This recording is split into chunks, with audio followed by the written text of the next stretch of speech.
The council chamber stretched wider than most planetary capitals. Thousands of delegates from across the galaxy filled the curved seats that rose like waves toward the crystal ceiling. The air hummed with translation devices, turning 1,000 languages into comprehensible speech. At the center platform stood the High Council, 5 ancient beings who had ruled the Galactic Empire for longer than most civilizations had existed. Dr. Sarah Chen walked toward the speaking podium with steady steps. Her plain gray uniform stood out among the elaborate robes and exotic forms surrounding her. Behind her, the small human delegation watched nervously. They were still newcomers here. Barely 200 years since humanity had been discovered by a Vothrex exploration ship. 200 years was nothing compared to the millennia most species had spent among the stars. The Imperator Vothax, supreme ruler of the Vothrex and leader of the High Council, barely glanced at her. His scaled face showed the contempt of someone forced to listen to a child's opinion. His species had maintained galactic order for 10,000 years. They had crushed rebellions, prevented wars, and guided lesser species toward civilization. The Vothrex knew best. Always. "Speak quickly, human," Vothax said, his voice booming through the chamber. "The Council has important matters to address." Sarah pressed her palm against the podium's interface. Holographic images appeared above her head, showing a region of space filled with purple and blue clouds. The Terminus Nebula. It looked beautiful, almost peaceful in the projection. "Honorable Council," Sarah began, keeping her voice calm and professional. "Earth formally requests that the Empire abandon all plans to enter the Terminus Nebula. We have sent this request 17 times over the past month. Today, I am here to make it 18. Laughter rippled through parts of the chamber. The Vothrex delegation hissed with amusement. Other species whispered among themselves, wondering why the humans were being so difficult about a simple expansion mission. The Terminus Nebula contains resources necessary for the Empire's continued prosperity, Vothax replied. Your species occupies 3 systems. The Empire spans thousands. We determine where expansion occurs, not you. We understand the Empire's needs, Sarah said, refusing to be dismissed. But what lies in the Terminus Nebula is not resources. It's a warning. A trap left by those who came before us. The Imperator's eyes narrowed. Explain. Sarah took a breath. This was the moment. 140 years ago, human explorers entered the outer edge of the Terminus Nebula. We found structures there. Ancient technology that predated any known civilization. When we attempted to study them, our ships triggered something. We barely escaped with 3 vessels out of 20. The survivors reported seeing defensive systems activate, systems that could affect space itself. 1. And you never reported this to the Council? A delegate from the insectoid Giron species clicked angrily. We did, Sarah said firmly. The report was filed with the Outer Council 73 years ago. It was marked as low priority and archived. Uncomfortable silence followed. The Outer Council handled reports from minor species, and they received millions of documents each year. It was entirely possible a human report had been lost in the bureaucracy. These supposed defenses, Vothax said slowly, they did not pursue your ships? No, they seemed designed to activate only when someone went deeper into the nebula. We stayed away after that. We marked it as forbidden space in all our navigation charts. We thought others would do the same if we warned them. Cowardice, Vothax declared. The Vothrex have faced countless dangers across the millennia. We do not run from ancient ghosts and shadows. The Grand Fleet departs in 3 days with 10,000 warships. We will establish forward base terminus and claim the resources there for the Empire's benefit. Sarah's hands gripped the podium edges. Please listen. We don't fully understand what we found there, but we know it's dangerous. The precursor race that built those systems had technology far beyond ours, beyond even yours. They built those defenses for a reason. Perhaps they built them to keep primitive species away from their treasures, suggested a delegate from the aquatic Sorathi. Perhaps the humans simply want those treasures for themselves. More laughter. Sarah felt her face grow hot, but she maintained her composure. We don't want treasure. We want survival. For all of us. This council has heard your warning, Vathax said, making a dismissive gesture with one clawed hand. It has been noted and rejected. The Empire has protected the galaxy for 10,000 years. We will continue to do so, despite the fears of one young species. You are dismissed. Sarah didn't move. Imperator, I beg you to reconsider. Give us time to present more evidence. Send a small scout mission first, not the entire Grand Fleet. Don't. Dismissed! Vathax roared, his patience finally exhausted. Security drones floated toward Sarah. She raised her hands in a peaceful gesture and stepped away from the podium.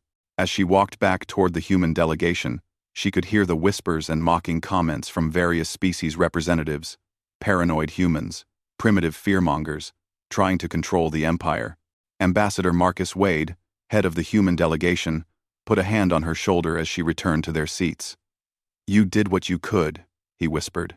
It wasn't enough, Sarah replied quietly. 3 days later, the Grand Fleet departed from Valoris Prime with great ceremony. 10,000 warships. The largest military force assembled in recent memory. They jumped into hyperspace, their destination the heart of the Terminus Nebula. The Empire watched with pride. The Vothrex celebrated their strength and determination. On Earth, deep in the Sol System Defense Command bunker, Fleet Admiral James Rodriguez watched the departure on a monitor. Around him, officers moved with quiet efficiency, checking systems and running diagnostics on equipment the galaxy had never seen humanity use. They didn't listen, his second-in-command said. No, Rodriguez agreed. They never do. He opened a secure channel that connected to every human ship, station, and colony across their 3 systems. This is Sol Command. Activate Protocol Lighthouse. All civilian vessels return to home ports immediately. Military vessels take defensive positions. Seal all borders. As of this moment, humanity is on emergency status. He closed the channel and opened another, this one broadcasting to the entire galaxy on every frequency humanity could access. The message was simple and would repeat continuously for the next 72 hours. This is Earth. We warned you. What comes next is not our doing. We offered knowledge. We offered caution. It was refused. Prepare yourselves. Disorder comes. The message sent. Rodriguez leaned back in his chair and waited. Somewhere in the Terminus Nebula, 10,000 ships were about to make the same mistake humanity had made 140 years ago. But this time, the activation wouldn't be partial. This time, they were going to the source. The galaxy would learn soon enough. Some warnings should never be ignored. The Grand Fleet emerged from hyperspace at the edge of the Terminus Nebula in perfect formation. Fleet Commander Zalthor stood on the bridge of the flagship Eternal Dominion, his scales gleaming under the command lights. Around him, tactical displays showed all 10,000 vessels in position, their weapons armed and shields raised. The Vothrex always prepared for battle, even when none was expected. Begin scanning operations, Zalthor ordered. Deploy probe networks into the nebula. I want a complete map within 6 hours. The nebula stretched before them like a cosmic painting. Purple and blue gases swirled in patterns that almost seemed alive. Long-range sensors detected unusual energy signatures deep within, exactly where intelligence reports suggested valuable resources existed. Zalthor smiled. The humans had been fools to fear this place. Thousands of probes launched from the fleet, tiny machines that would map every cubic meter of space ahead. They disappeared into the colorful clouds, sending back streams of data. At first, everything appeared normal. Gas compositions, radiation levels, gravitational fields, all within expected parameters. Then, the probes found something else. Structures. massive installations floating in the densest regions of the nebula, each one larger than a moon. The designs were unlike anything in Imperial records, with geometric patterns that hurt to look at too long. The materials didn't match any known elements. Precursor technology, breathed the science officer. A four-armed Kelzani, named Prith. This is an incredible discovery. These structures could be millions of years old. Can we access them? Zalthor asked. One probe has detected what appears to be an entrance. A docking port of some kind. The structure seems inactive, dormant. Zalthor considered for a moment. The Empire's mission was to establish a forward base, but recovering precursor technology would bring immense glory. The Imperator himself would celebrate such a find. And if the humans had been too frightened to explore these structures properly, then the Vothrex would show them how true warriors handled the unknown. Take us in, Zalthor commanded. Send science teams to that structure. I want it activated and studied. The fleet moved deeper into the nebula. 50 ships accompanied the flagship toward the nearest structure, while the rest maintained defensive positions. They approached carefully, weapons ready, but nothing opposed them. The structure simply floated silently, waiting. Science teams in armored suits crossed into the ancient installation. They found corridors that seemed designed for beings much larger than any current species. The walls glowed faintly with power that still flowed after countless ages. At the center, they discovered a chamber filled with controls and displays that suddenly lit up as they entered. It's responding to our presence, Prith reported from inside the structure. The systems are activating automatically. I'm seeing what looks like a navigation interface and some kind of relay controls. Can you determine its function? Zalthor asked. It appears to be a communication or signal amplification system, very powerful. The range could potentially reach across the entire galaxy. There's a central activation mechanism here. It looks simple enough to operate. Zalthor felt excitement building. A galaxy-wide communication system from the precursors? The Empire could use such technology to strengthen its control over distant territories. Activate it, he ordered. Let's see what these ancients built. Log. Prith hesitated only a moment before manipulating the controls. The interface was surprisingly intuitive, almost as if it wanted to be used. A series of crystalline panels lit up in sequence. Deep within the structure, something awakened after sleeping for ages beyond memory. A pulse of energy erupted from the installation, invisible but devastating. It rippled outward through dimensions that living species couldn't perceive. Within seconds, it reached relay stations hidden throughout the galaxy, stations that no one had known existed. Each relay amplified the signal and passed it onward. On the flagship, every alarm suddenly screamed warnings. Commander, the tactical officer shouted. We're detecting massive energy surges throughout the nebula. All the structures are activating. Zalthor felt ice form in his chest. Get our teams out of there, now. But it was too late.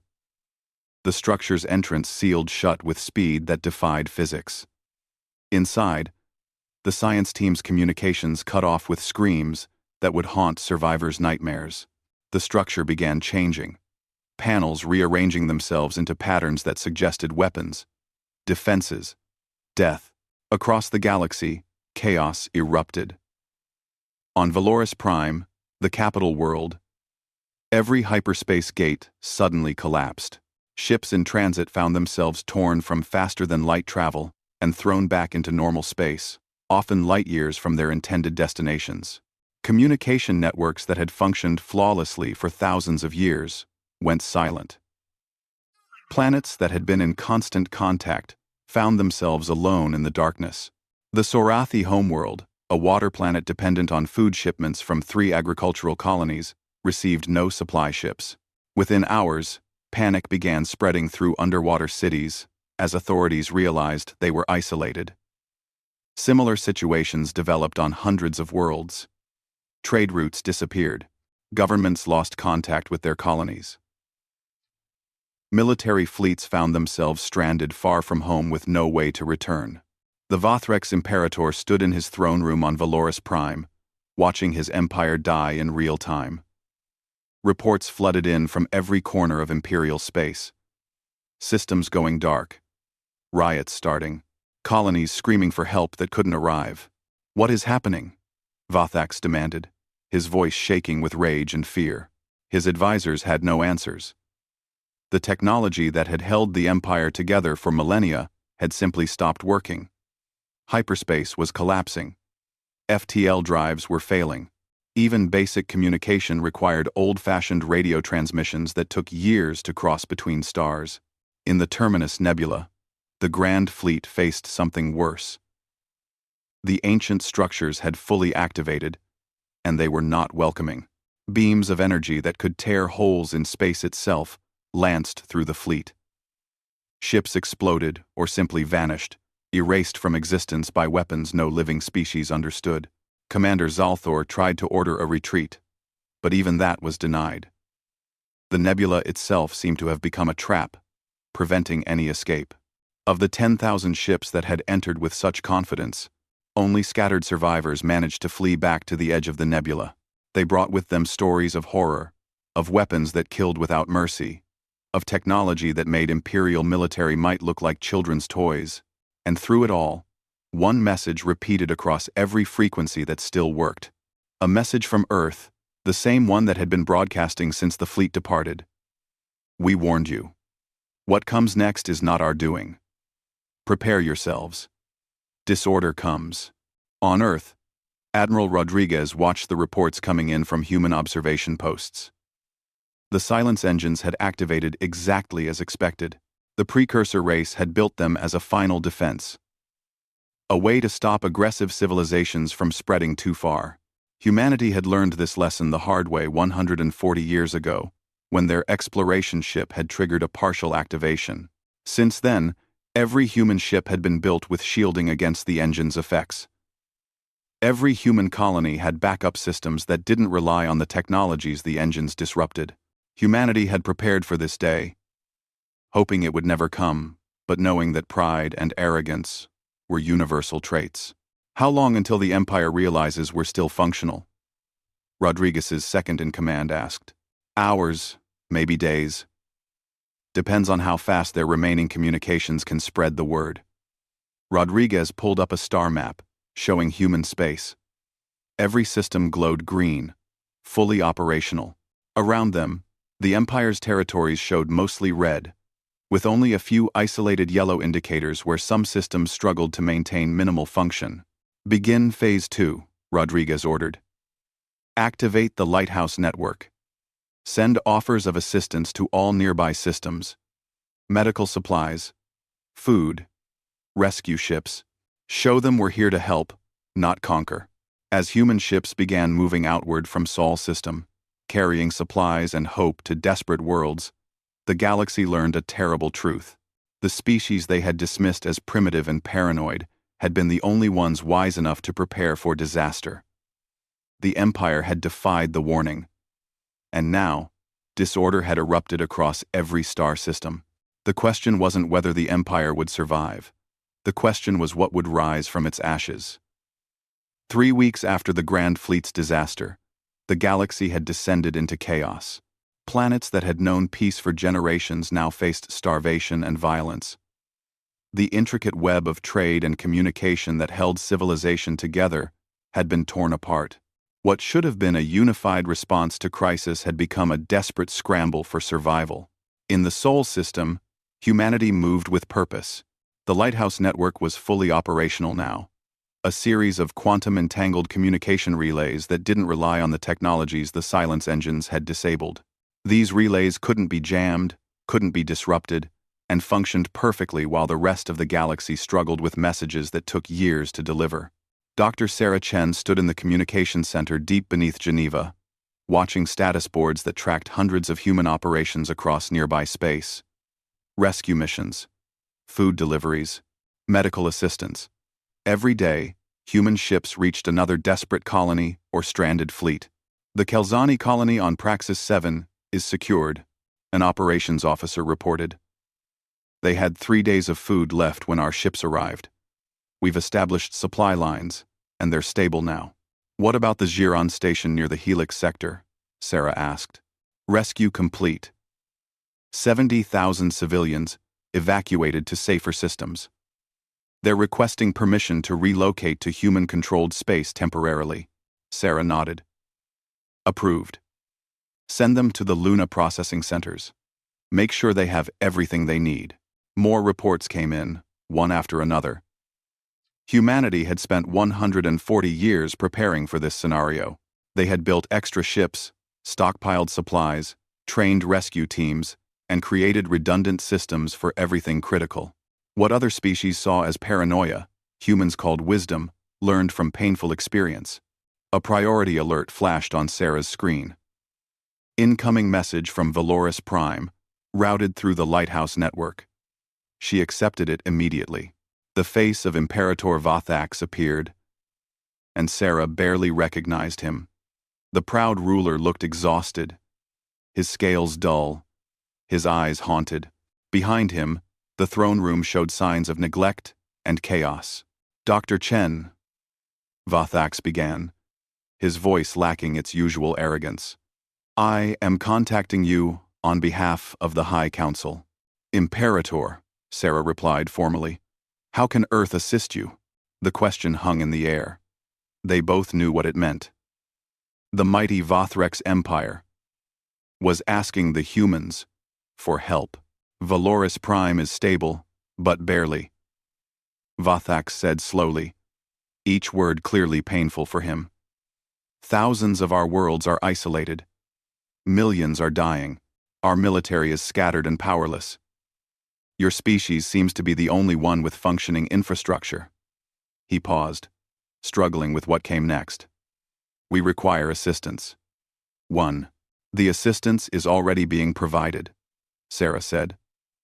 Human ships have been conducting rescue operations throughout Imperial space for 3 weeks. We've evacuated populations from 14 critical situations and delivered supplies to over 60 worlds. Vothax's expression shifted to surprise. Without authorization? Without even contacting us? People were dying, Sarah said simply. We don't need permission to save lives. That's not how humanity works. For a moment, the Imperator seemed at a loss for words. Then I must thank you for these actions. Thanks aren't necessary, Sarah replied. But cooperation is. The High Council needs to understand that things have changed. We can help restore order, but not if we're fighting the old power structures while trying to save people. What do you want? Vothax asked, his tone hardening slightly. What price for your assistance? Sarah leaned forward.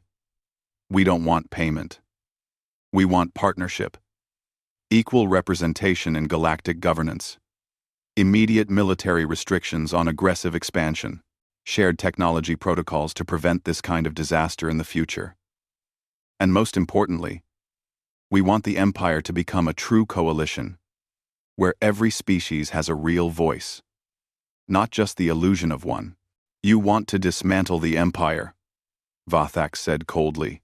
We want to transform it into something that can survive, Sarah corrected. The old Empire is dead, Imperator.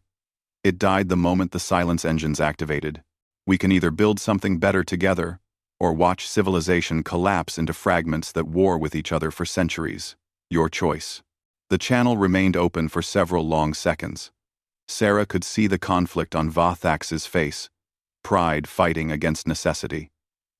Finally, he spoke again. The High Council will need time to consider your terms. You have 48 hours, Sarah said firmly. After that, we begin organizing a new coalition with the species that have already accepted our help and agreed to reform. Whether the Vothrex choose to be part of that coalition is up to you. She ended the transmission. Around her, the operations center had gone quiet. Everyone had heard the exchange. That was bold, Ambassador Wade said, appearing at her side. Some might say dangerously bold. The Vothrex respect strength, Sarah replied. Appearing weak or desperate would have made this worse. They need to understand that we're serious. And if they refuse? Sarah pulled up a different display, this one showing the species that had already agreed to work with humanity. The list was growing daily. Kelzani, Sorathi, dozens of smaller species that had been minor voices in the old empire. Even some Vothrex colonies had reached out independently, their local governors more concerned with survival than pride. Then we build the new coalition without them, Sarah said. But I don't think Vothax is stupid. He knows his species can't maintain control anymore. The question is whether he'll accept a partnership or try to fight for dominance. Across the galaxy, human ships continued their work. The destroyer, Defiant, reached a Vothrex military outpost that had lost all power and life support. The crew expected resistance or hostility, but instead found desperate soldiers grateful for rescue. Human engineers worked alongside Vothrex technicians to restore basic systems, sharing knowledge that the Empire had always kept secret from lesser species. On the colony world of Hesper, human aid workers distributed food and medicine to a population that had been taught to view Earth as primitive and backwards. Children who had learned in school that humans were barely civilized now ate meals prepared by human chefs and received medical care from human doctors. The propaganda was hard to maintain when the only people helping were the ones you'd been told to look down upon. Reports reached Earth from unexpected sources. A Jir-On poet had written verses praising human compassion. A Sorathi military officer had publicly stated that humanity had shown more honor in 3 weeks than the Empire had in centuries. Even some Vothrex voices began questioning their species' traditional attitudes. But not everyone was grateful. In some sectors, particularly those still controlled by hardline Vothrex commanders, human ships were warned away or even fired upon. These incidents were rare, but they happened. Humanity responded with patience, withdrawing from hostile areas and focusing on places where help was wanted. Admiral Rodriguez reviewed casualty reports from these confrontations. 3 human ships damaged, 17 crew members injured, 0 deaths, because human captains had orders to retreat rather than escalate. Every confrontation avoided was a chance for peace to grow. Sir, we're receiving applications from other species wanting to join our service, an officer reported. Kelzani engineers, Sorathi, medical staff, even some Vothrex who want to help with the rescue operations. Accept them all, Rodriguez ordered. This isn't about humanity saving everyone. It's about showing what cooperation can accomplish. Make sure they wear their own uniforms alongside ours. Let the galaxy see that this is a joint effort. As the 48-hour deadline approached, Sarah prepared for the High Council's response. She knew that accepting help was hard for the Vothrex, a species that had ruled for so long they couldn't imagine not being in control. But she also knew that they were survivors. They had maintained power for 10,000 years by being adaptable when necessary, ruthless when required, and ultimately practical about reality. The question was whether their pride would overcome their survival instinct. In 18 hours, they would have their answer, and the galaxy's future would be decided by whether the old rulers could accept becoming equal partners in a new order. Outside Sarah's office window, the lights of Geneva glowed in the night. Somewhere above, human ships prepared for either cooperation or conflict. They hoped for the first, trained for the second, and remained ready for whatever came next. That was the human way. Hope for the best, prepare for the worst, and never stop trying to save as many people as possible along the way. The 48 hours passed, without a response from the High Council. Sarah Chen had expected this. Pride died slowly, especially in a species that had ruled the galaxy for millennia. What she hadn't expected was what came. Instead of a diplomatic message, warning klaxons shrieked through Sol System Defense Command. Admiral Rodriguez was in the operations center within seconds, still fastening his uniform jacket. The main display showed multiple red contacts emerging from hyperspace at the system's edge. "Report," Rodriguez barked. "Vothrex warships," the tactical officer responded, his voice tight. 43 vessels, heavy cruiser class, and above. They're broadcasting Imperial Authority codes and demanding we stand down the Lighthouse network. Rodriguez felt a cold anger settle over him. After everything. After all the lives human crews had saved, the Vothrek's response was to attack. Battle stations. Deploy the defense fleet but hold fire. Hail their commander. Ailing. The screen shifted to show a Vothrek's admiral named Kraven, his scales bearing the scars of many battles. His eyes held the fanatic gleam of someone who would rather die than accept change. Human admiral, Kraven hissed. You have 43 vessels against our overwhelming force. Your lighthouse network has given you temporary advantage, but the Vothrek's empire will not bow to primitive upstarts. Surrender your technology and accept imperial authority, or we will take it by force. Rodriguez studied the tactical display. 43 ships. The Vothrek's had scraped together every vessel they could reach, probably stripping defenses from a dozen systems to assemble this force. It was impressive, in a desperate sort of way. It was also doomed. Admiral Kraven, Rodriguez said calmly, I'm going to assume you haven't been fully briefed on human defensive capabilities. Let me save us both some trouble. You cannot win this fight. Please turn your ships around and return home. No one needs to die today. One quote. Kraven's laugh was harsh. Human arrogance. Your species has been in space for barely 2 centuries. The Vothrek's have perfected warfare for 10,000 years. You will surrender? Or you will be destroyed. I tried, Rodriguez muttered, cutting the channel. He turned to his tactical officer. Show them what we've been building. Around the Sol system. Defensive platforms that had been hidden by stealth technology suddenly revealed themselves.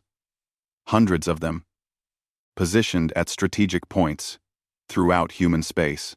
More ships emerged from behind Luna and Mars. Vessels that bore no resemblance to the merchant and rescue craft the galaxy had seen humanity operate. These were warships, built with technology that had been developed in secret since humanity's first encounter with the silence engines. Sir, they're charging weapons, Tactical reported. Activate defense grid. Target their weapons systems only. Disable, don't destroy. The Vothrek's fleet opened fire. Powerful energy beams lanced toward human positions, weapons that could crack planets and burn moons. They struck defensive shields that shouldn't have existed, technology that absorbed and dispersed energy in ways that Imperial scientists had never imagined. Human counterfire was surgical. Precision beams struck each Vothrek's ship's weapon arrays, fusing them into useless metal. Point defense systems intercepted every missile before it could reach its target. Within 3 minutes, the entire Vothrek's attack force was disarmed and helpless. Kraven stared at his status boards in disbelief. Impossible, he breathed. This is impossible. Rodriguez reopened the channel. Admiral, your ships are disabled but intact. Your crews are unharmed. We could have destroyed your entire fleet in the first 30 seconds. We chose not to.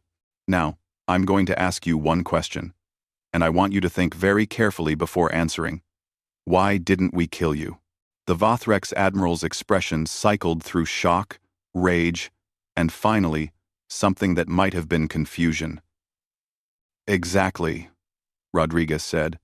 You came here expecting conquest or death because that's how the Empire has always operated. You can't imagine a third option. But humanity learned something the hard way, Admiral. We learned that survival isn't about being the strongest. It's about being smart enough to know when not to fight. You show mercy to your enemies? Kraven asked, his voice making the word mercy sound like an insult. We show mercy to people who made a mistake, Rodriguez corrected. Your government sent you on a mission that was doomed from the start. They sacrificed you to prove a point that didn't need proving. We're not going to finish what they started. Your crews will be taken aboard our ships, given medical care and food, and returned home when this situation is resolved. Your ships will be towed to a neutral location. No one has to die because of political pride. On Valoris Prime, Imperator Vothox watched the battle's outcome with growing dread. He had not ordered Kraven's attack. the Admiral had acted independently. But the result was the same.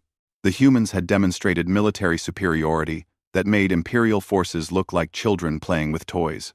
Worse, they had shown restraint that made the Empire's traditional ruthlessness appear barbaric by comparison. The other High Council members were in chaos around him, arguing about responses and strategies. Vathax silenced them with a gesture.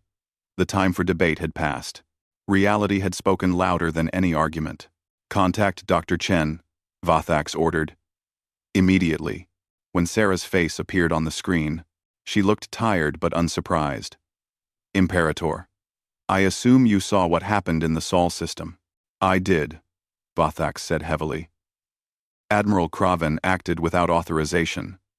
His actions do not represent the Council's position, but they represent the feelings of many in your government," Sarah said. "We know that. We've been monitoring your internal communications. Some of your people would rather fight and die than accept equality with other species." Vathax flinched at her bluntness. "You've been spying on us?" "We've been preparing for every possibility," Sarah corrected, "including the possibility that hardliners would prefer war to cooperation. That's why we built defenses you never saw.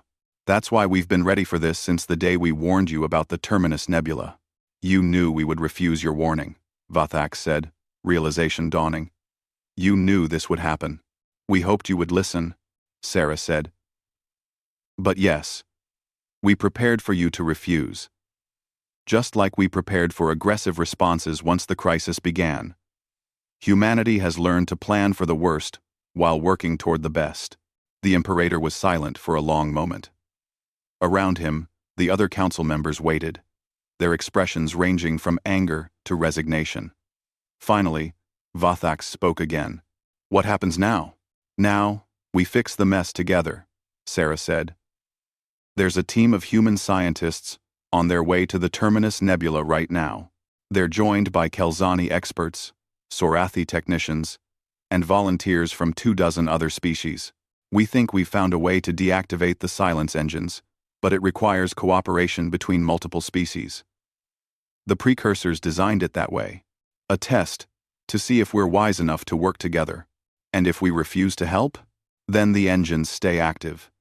The galaxy remains broken, and billions die over the next few years as civilizations collapse. The choice is yours, Imperator. You can join the effort to save everyone. Or you can cling to the old empire and watch it die around you." Vathax looked at the faces of his fellow council members. He saw fear there, and anger, but also exhaustion. The burden of maintaining control through force and tradition had become too heavy to bear. Perhaps it always had been, and they had simply been too proud to admit it. "The High Council accepts your terms," Vathax said, each word like pulling out his own scales. "Equal representation, military restrictions, shared governance. We will work with you to deactivate the engines and build a new coalition." "Not my terms," Sarah corrected gently. "Our terms. This isn't about humanity dictating to the galaxy.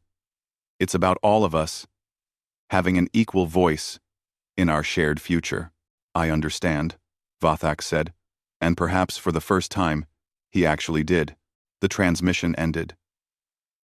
In the Geneva Command Center, Sarah allowed herself a moment of relief.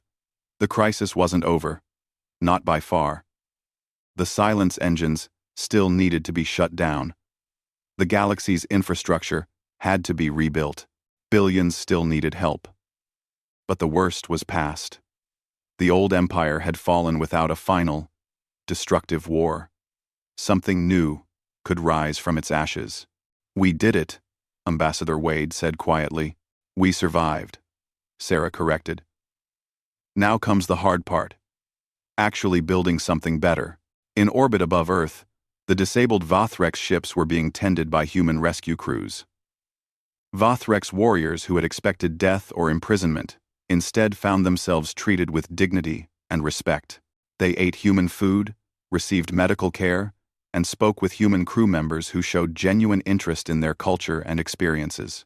One young Vothrex soldier, named Kelsha, sat in a human ship's mess hall, sharing a meal with a human engineer named Marcus. "Why do you help us?" Kelsha asked. "We came to attack you," Marcus shrugged. "Because you need help, and we can provide it.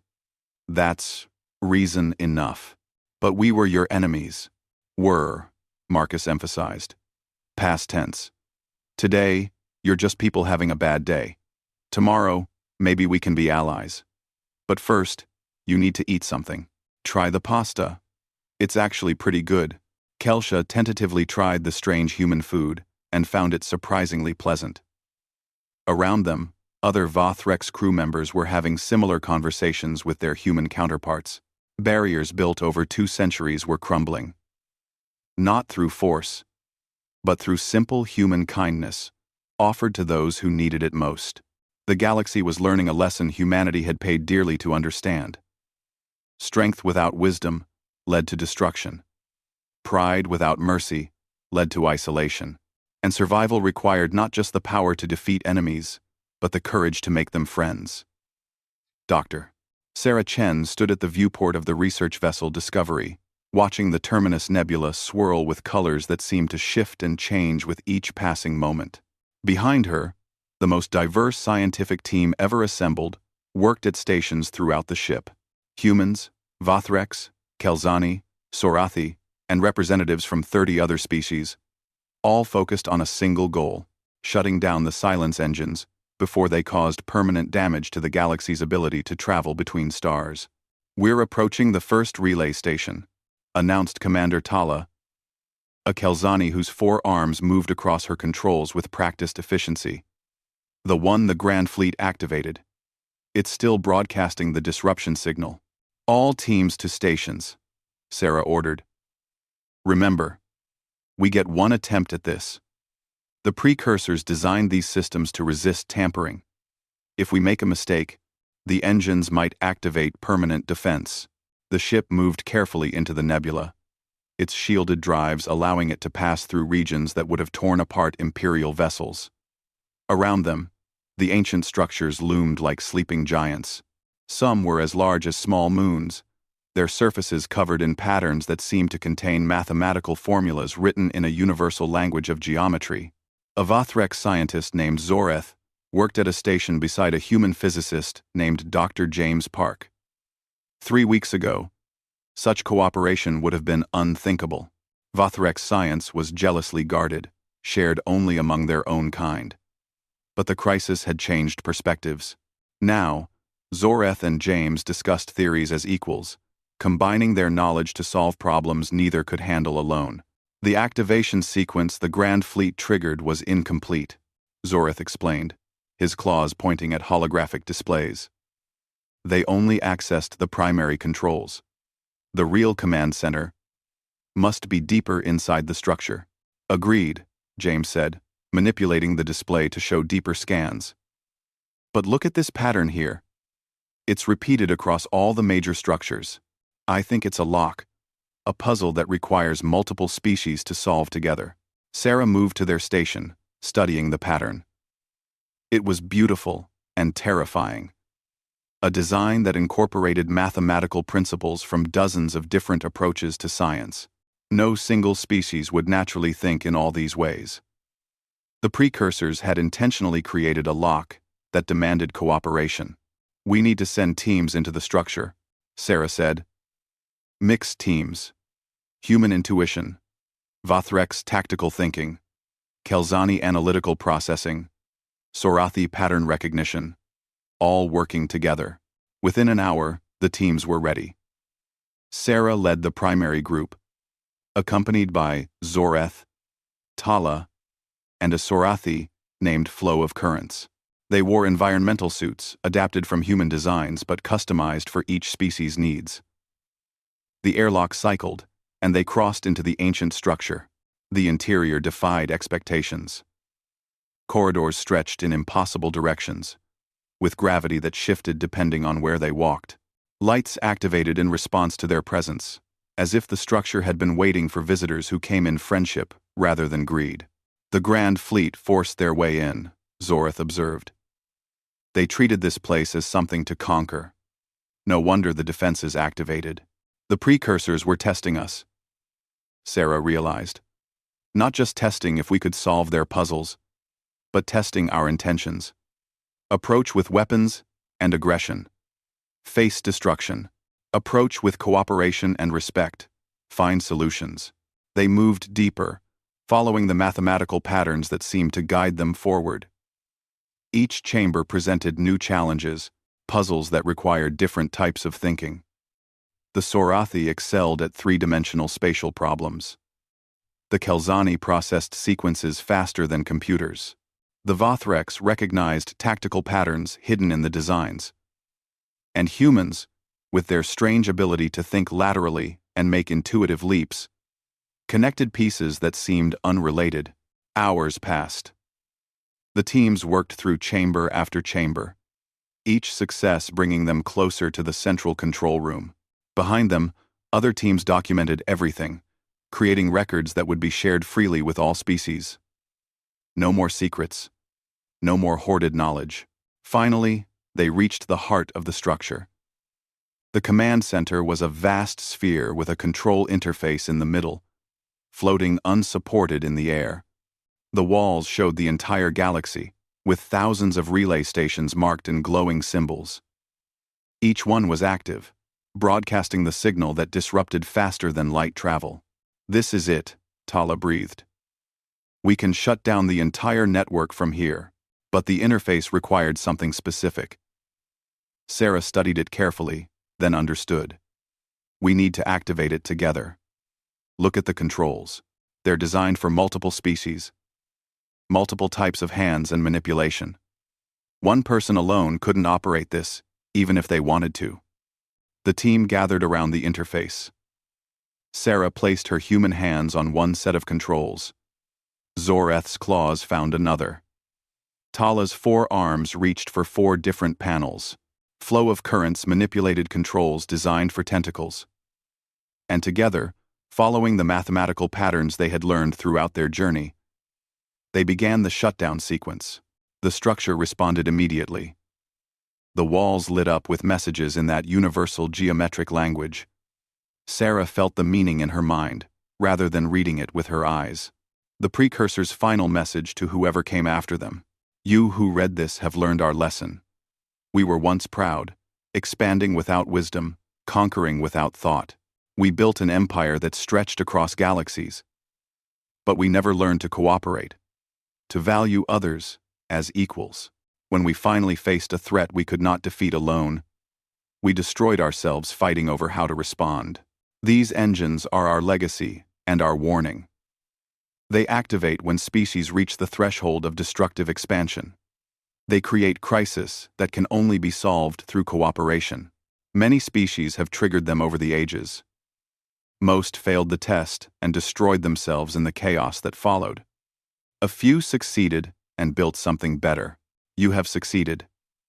The engines will sleep again. Use this second chance wisely. Build a civilization based on cooperation, not domination. Value, diversity of thought and approach. Remember that true strength comes not from conquest, but from working together toward common goals. We are gone, but we hope our lesson lives on through those who come after. Do not repeat our mistakes. Do better than we did." The message faded. Throughout the galaxy, the silence engines began their shutdown sequence. Hyperspace routes reopened. Communications networks restored themselves. Isolated worlds suddenly heard signals from neighbors they had feared lost forever. The crisis was ending. On Valoris Prime, Imperator Vathax stood before a very different High Council. The old chamber had been reconfigured, with seats now arranged in a circle rather than a hierarchy. Representatives from every major species sat as equals, including Dr. Sarah Chen and Ambassador Marcus Wade from Earth. "The Confederation is officially established," Vathax announced. And if his voice held some sadness for the empire that had fallen, it also held hope for what came next. Each member species has equal representation. Military forces are limited and dedicated to mutual defense, not expansion. All technology will be shared freely. We have agreed to the new charter. Sarah stood to address the assembly. The precursors left us a gift, though it came wrapped in crisis. They showed us what we could accomplish together. Human ships didn't save the galaxy alone. We worked with the Kelzani, the Sorathi, the Vothrex, and dozens of others. Every species contributed something essential. We warned the old empire about the Terminus Nebula. Sarah continued. Not because we wanted power, but because humanity learned these lessons the hard way. We nearly destroyed ourselves 3 times before reaching the stars. We made every mistake a species could make, and we survived only by learning to cooperate, to value different perspectives, to approach problems with humility instead of arrogance. The Terminus Nebula taught us once. It has taught the galaxy now. Some warnings should never be ignored. Some doors should stay closed until we're wise enough to open them properly. And some lessons can only be learned through experience. Vathox rose from his seat. For a moment, the old imperial pride showed on his face. But it was tempered now with something else. Wisdom, earned through failure. Strength found through accepting limitation. The Vothrex ruled for 10,000 years, Vathox said. We believed our way was the only way. We were wrong. The humans showed us that mercy is not weakness. That preparation is wiser than pride. That working together achieves more than dominating others. He turned to Sarah. Thank you for your warning. Thank you for your help. And thank you for not saying, I told you so, though you would have been justified. Sarah smiled. We're all learning together now. That's what matters. 6 months later, Sarah stood in the same Geneva command center where the crisis had been managed. But now, instead of emergency operations, the boards showed reconstruction efforts. Human engineers worked alongside Vothrex builders. Kelzani scientists collaborated with Sorathi researchers. The galaxy was healing, and doing so faster than anyone had thought possible. A new alert appeared on the display. Not an emergency, but a discovery. A human exploration ship had found another region of space with unusual energy signatures. Another potential precursor site. Another warning waiting to be understood. The ship's captain was requesting instructions. Should they investigate? Should they mark it as forbidden? Sarah thought about the lessons learned, the price paid, the wisdom earned. She opened a channel to the ship. Captain, mark the location and return to base. We'll assemble a proper research team. Mixed species, multiple perspectives, proper precautions. We approach the unknown with respect now, not arrogance, and we approach it together. Understood, the captain replied. Together. I like the sound of that. Sarah ended the transmission and looked out at Earth below, blue and green and beautiful. Humanity had come so far since those early days when they had been alone in the darkness, struggling to survive. Now they were part of something larger, something better. In Geneva's Memorial Park, a new monument stood beside the United Nations building. It was built from materials donated by every member species of the new confederation. The inscription was written in 30 different languages, all saying the same thing. We warned you. We saved you. Never again. Not because we seek to control, but because we learn to care. Not because we are perfect, but because we remember being broken. This galaxy belongs to all of us. Let us build it together, with wisdom earned through failure, and hope born from cooperation. The galaxy had learned its lesson. Some warnings come from those who have already paid the price of ignoring them, and the wisest response is not pride or defiance, but gratitude and humility. The silence engines slept again, waiting and watching. But this time, the galaxy they guarded had changed. This time, the civilizations that explored the stars did so with caution and cooperation. This time, they might just get it right. And if another crisis came, they would face it not as an empire of conquered peoples, but as a confederation of equals. Because that was humanity's gift to the galaxy, the lesson they had learned through pain and struggle, and finally, hard-won wisdom. Together, they could face anything. Together, they would endure.